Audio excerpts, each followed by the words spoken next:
دوای 15 وڵاتی تر سلێمانیش بووە خاوەنی شانۆی ڕۆمانی، ئەوەش بووە خەرمانێکی تر بۆ ژێرخانی کللتور و فەرەنگی پایتەختی ڕۆشنبیری.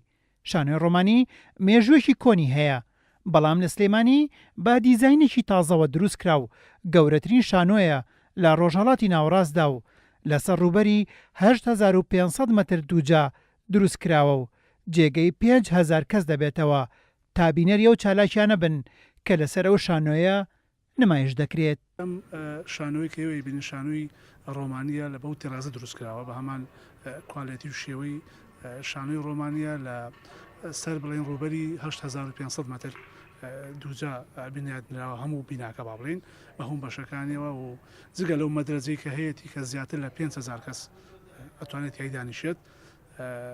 شانۆیەکی فراوانیشی هەیە بۆ چالاکی.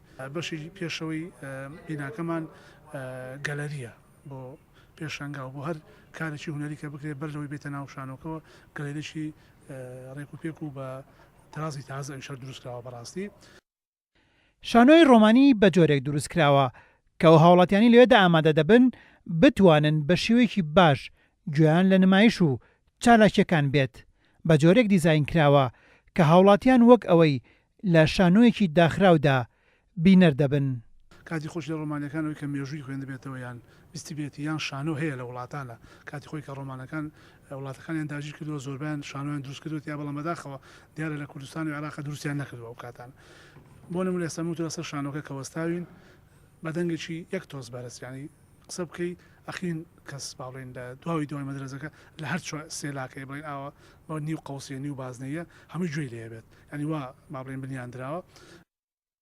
ئەو بەردەی شانۆی ڕۆمانی لێ دروستکراوە لە قوومەوە بە تایبەت بۆ ئەو شانۆیە هێنراوە وەگەوەی سەرپەرشتیارانی پرۆژەکە باسییان کرد نەخشاندنێکی جوان بۆ ئەو شانۆیە کراوە.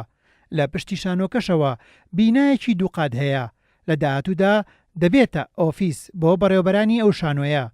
شانۆی ڕۆمانی دیوێکی ترە بۆ هونەر و ڕۆشنبیری لە شاری سلێمانی پایتەختی ڕۆشنبیریدا. شانۆی ڕۆمانی لە سلێمانی بووە دەرگا و دەواازەیەکی تر کە بەڕووی ئەدەب و کللتور و ڕۆشنبیری کوردیدا کرایەوە. ئیدی لێرەوە ڕۆشنبیران و نووسەران و ئەدیب دۆستان ئەسپی خۆیان تاو دەدەن و کار و چالاکیە کللتورەکانیان لێرە پێشکەش دەکەن و ئەو هاوڵاتیانشی دێنە ئێرە چێژ لە ئەدەب و کللتور و ڕەسەنایەتی کوردی دەبینن. هێمن قادر، کورسات نیوز، سلێمانی.